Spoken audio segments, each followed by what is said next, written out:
यह व्रत खास संतान की प्राप्ति और उनके दीर्घायु जीवन के लिए किया जाता है। मान्यता है कि इस व्रत के पालन से संतान तेजस्वी और मेधावी बनती है। शास्त्रों के अनुसार जो महिला जितिया का व्रत करती है उसकी संतान की रक्षा स्वयं भगवान श्री कृष्ण करते हैं। इसे जीवित पुत्री का व्रत भी कहा जाता है। पूर्वांचल में मनाया जाने वाला जितिया पर्व बहुत ही महत्वपूर्ण है। हिंदू धर्म की पौराणिक कथाओं के अनुसार महाभारत के युद्ध के समय अश्वत्थामा ने अभिमन्यु की पत्नी उत्तरा के गर्भ में पल रही संतान को मार दिया। तब भगवान श्री कृष्ण ने अपनी शक्तियों से उस संतान को जीवित किया। जन्म के बाद इसका नाम जीवित पुत्री रखा गया।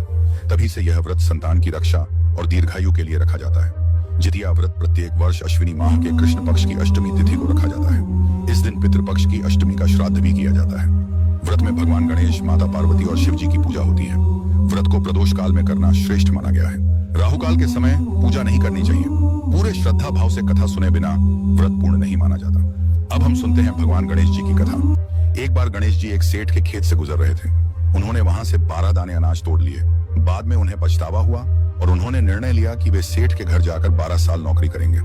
बालक का रूप धारण करके गणेश जी सेठ के घर पहुंचे और काम पर रख लिए गए। कुछ दिनों बाद सेठानी जी राख से हाथ धो रही थी। गणेश जी ने उनका हाथ मिट्टी से धुला दिया। इस उद्दंडता पर सेठानी ने सेठ से शिकायत की। गणेश जी ने समझाया कि गंदे हाथ से धोने पर लक्ष्मी नाराज होती हैं। सेठ ने गणेश जी की बातों में सच्चाई देखी और उन्हें स्वीकार किया। कुछ समय बाद कुंभ मेला आया। बैठा ने गणेश जी सेठानी को स्नान कराने भेजा।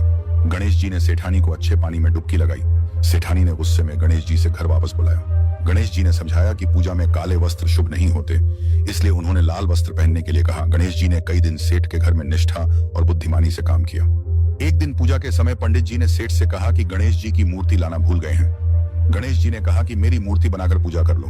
इस पर सेठ गुस्से में आ गए, लेकिन गणेश जी ने अपना असली रूप धारण कर लिया। सेठ और सेठानी ने उनकी पूजा की और गणेश जी अंतर्ध्यान हो गए। सेठ को बाद में सपने में समझाया गया कि 12 अनाज के दानों के लिए गणेश जी ने 12 साल सेवा की थी। उनकी कृपा से सेठ और सेठानी पुत्र और धनवान बने। मित्रों, अब हम जितिया व्रत की दूसरी कथा सुनते हैं। एक समय की बात है, सेमर के पेड़ पर एक चील रहती थी और पास की झाड़ी में एक सियारिन। कुछ ही समय में दोनों में गहरी दोस्ती हो गई। दोनों आपस में खूब बातें करते और जो कुछ भी खाने को मिलता उसमें से कुछ हिस्सा एक दूसरे को अवश्य देती।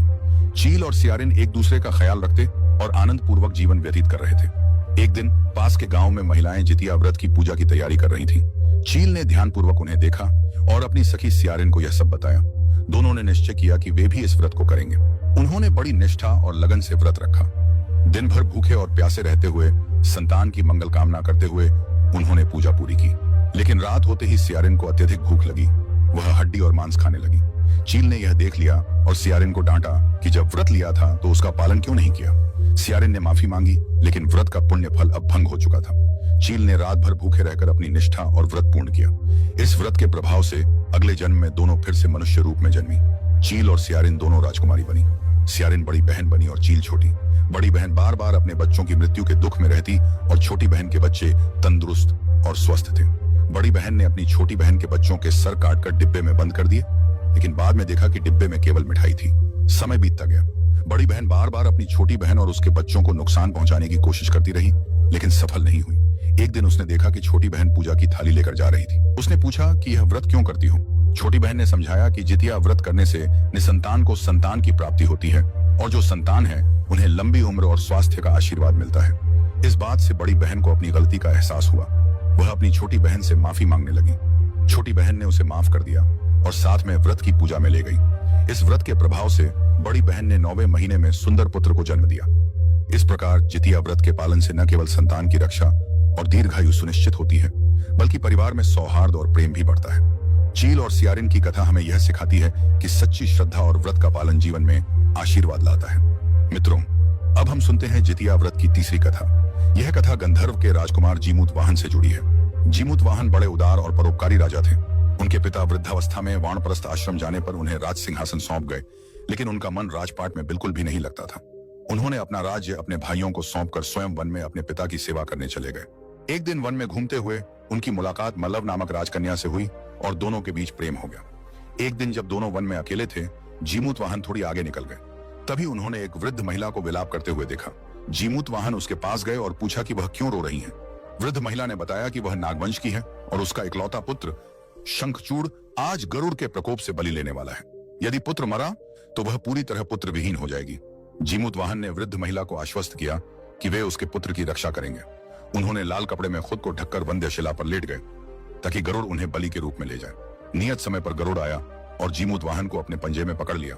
गरुड़ ने देखा कि इस प्राणी की आंखों में आंसू और मुंह से कराह निकल रही थी। गरुड़ इस दृश्य से बहुत प्रभावित हुए। जीमूतवाहन ने गरुड़ को अपने बलिदान का कारण बताया और कहा कि एक स्त्री के पुत्र की रक्षा के लिए उन्होंने अपनी जान देने का साहस दिखाया। गरुड़ की सोच बदल गई। उन्होंने अपने प्रकोप को शांत किया और जीमूतवाहन को मुक्त कर दिया। साथ ही वरदान दिया कि अब सर्पों को बलि नहीं दी जाएगी और पहले लिए गए सभी प्राणों को जीवन दान मिलेगा। इस प्रकार जीमूतवाहन की बहादुरी और त्याग से नाग जाति की रक्षा हुई। कहा जाता है कि जो स्त्री इस कथा को सुनकर व्रत करती है और विधि पूर्वक पालन करती है, उसकी संतान की रक्षा होती है। मृत्यु के संकट से भी संतान सुरक्षित रहती है। यही कारण है कि पुत्र की रक्षा के लिए जीमूतवाहन की पूजा की परंपरा शुरू हुई। जितिया व्रत का उद्देश्य न केवल संतान की लंबी उम्र और स्वास्थ्य सुनिश्चित करना है, बल्कि माता पिता के त्याग और सच्ची श्रद्धा को सम्मानित करना भी है। इस कथा से हमें यह सीखने को मिलता है कि दूसरों की रक्षा और भलाई के लिए किए गए बलिदान का फल अत्यंत शुभ होता है। मित्रों, इस कथा के बाद हम जानते हैं कि जितिया व्रत केवल पूजा पाठ का नाम नहीं है, बल्कि यह सच्ची श्रद्धा, त्याग और संतान के लिए माता के अटूट प्रेम का प्रतीक है। मित्रों, अब हम सुनते हैं जितिया व्रत की चौथी कथा, जो महाभारत काल से जुड़ी हुई है। जब महाभारत का युद्ध समाप्त हुआ, उसके बाद पांडवों के शिविर में अश्वत्थामा बहुत ही क्रोधित हो गए। अपने पिता की मृत्यु और युद्ध के दौरान हुई घटनाओं से भड़के हुए उन्होंने पांडवों के शिविर में घुसकर 5 सोए हुए लोगों को मार डाला, जिन्हें उन्होंने पांडव समझ लिया। ये सभी द्रौपदी की संतानें थीं। अश्वत्थामा के इस कृत्य के फलस्वरूप उत्तरा की अजन्मी संतान को गर्भ में ही मारने के लिए ब्रह्मास्त्र का प्रयोग किया गया। यह ब्रह्मास्त्र अत्यंत शक्तिशाली था और इसे निष्फल करना नामुमकिन था। उत्तरा की संतान का जीवित रहना आवश्यक था ताकि वंश और धर्म की रक्षा हो सके। तभी भगवान श्री कृष्ण ने अपनी दिव्य शक्तियों का प्रयोग किया और उत्तरा की अजन्मी संतान को गर्भ में ही पुनः जीवित किया। जन्म के समय इस पुत्र का नाम जीवित पुत्री रखा गया। इसी घटना से इस व्रत की परंपरा शुरू हुई। आज भी जितिया व्रत श्रद्धा और विश्वास के साथ किया जाता है ताकि संतान की रक्षा और उसके दीर्घायु जीवन का आशीर्वाद प्राप्त हो। जितिया व्रत के दिन माता अपनी संतान की लंबी उम्र और स्वास्थ्य के लिए पूरी श्रद्धा और निष्ठा से व्रत रखती हैं।